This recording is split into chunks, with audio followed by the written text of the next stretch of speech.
first unit is function study, and I've split it into two parts just because of the length of the unit. And this, so this first unit, this first booklet, we'll be working through basically goes from just the beginnings of functions, which will include a bit of revision, and then take us through to log and exponential functions. But of course we won't stop there. And the second part will look into some other things as well. So let's make a start. And again, this is a bit of revision, where we're just looking at expansions of binomials using the binomial theorem. And basically, a binomial is the algebraic sum of two terms. So here's some examples. 2 plus 3x, you can see we've got two terms there. And so a binomial expansion is looking at expanding this where these two terms in brackets are raised to some power, in this case 2. And here we have another example, raised to the power of 5, another one raised to the power of 4, and so on. But in each of these examples there are two distinct terms. Okay, hence the term, the word binomial. Okay, so more generally, the binomial theorem is used to expand something that looks in simple terms like this: x plus y, where x and y, don't necessarily have just one variable. Okay, you can see here they're a mixture of different types. Okay, so the x and y are just representative of the two separate terms, raised to some power n. Okay, and n starts at a possible value of 0 and then works up from there. So you'll never have to look at raising power which is it has an n value, which is a fractional power, for instance, or a negative value. Of course, if it's negative, we should be aware that negative powers just mean that it's a reciprocal relationship. Okay, so let's keep going. This is the expansion using the binomial theorem, which you'll find on the information sheet, which you would get for your external exam. Okay, and so x plus y to the power of n expands to this, where our first term starts with our coefficient being nc0. Okay, so that there is what we call a combination value, okay, which comes from this formula, okay, which also is on the information sheet, where it's found by going n factorial divided by r factorial times n minus r factorial. Rarely do you have to actually use this, okay, even in the non-calculator section. You're not really expected to do that. We should know that these values are found from Pascal's triangle. And we can see the Pascal's triangle, the first terms of the expansion always start with our r value of 0. Okay, so it's nc0. Whatever our n value is, the first value is always has an r value of 0 and finishes with an r value the same as the n value. Okay. Now, Pascal's triangle, you'll be familiar, hopefully, starts because whatever our n value is, with an r value of 0, it's always 1.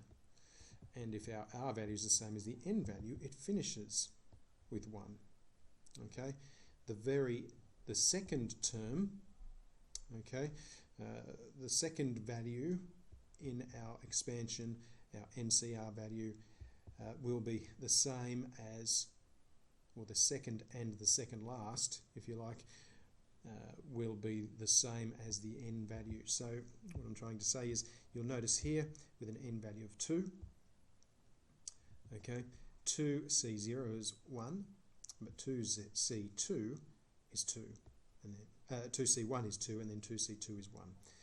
3c0 is 1, 3c1 is 3, okay, and then 3c3, 3c2, getting confused here, is 3, and then 3c3 is 1. So you'll see here the second and the second last is both 4 in this case, which is the same as our n value. With an n value of 5, our second and our second last value is 5.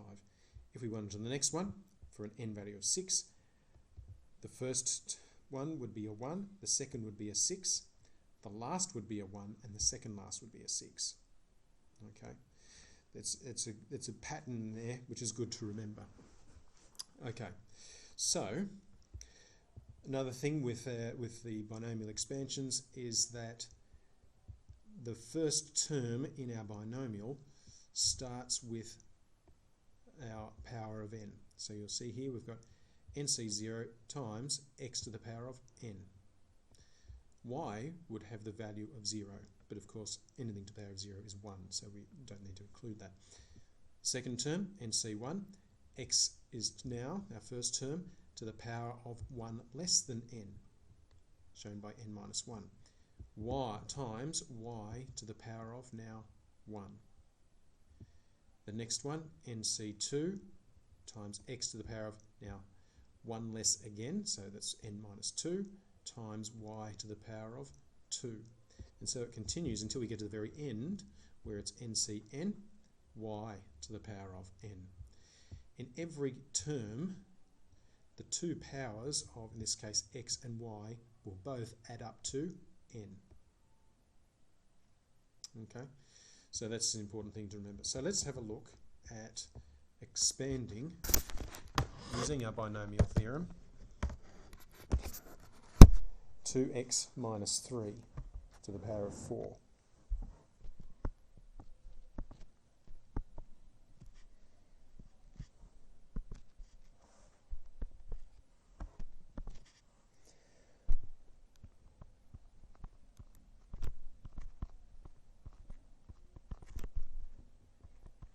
Okay, so we're going to expand it. We know our first NCR value will be 1.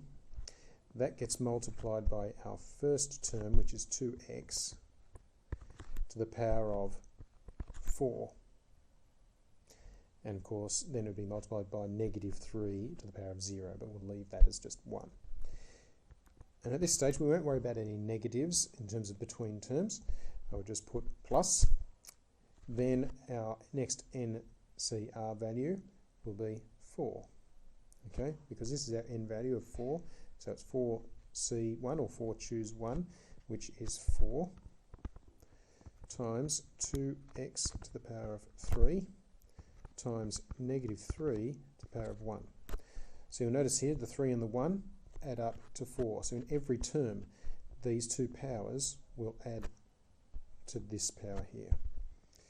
Plus 6 is our next NCR value, times 2x to the power of 2 now. So you'll see here our powers are decreasing by 1 for that one, times negative 3 to the power of 2. That's increasing by 1 each time. Plus 4 for our next one, times 2x to the power of 1, times negative 3 to the power of 3, plus 1 times 2x to the power of 0. Okay, of course, being power of 0, we'll get rid of that one altogether. Okay, it's just then times negative 3 to the power of 4. And then we can do any expansions. Okay, so 1 times, okay, anything in the brackets gets raised to that power, so that's 2 to the power of 4, which is 16. So that's 16, and x also to the power of 4.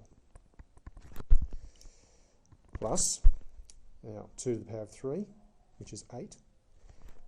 8 times 4, okay, is 32.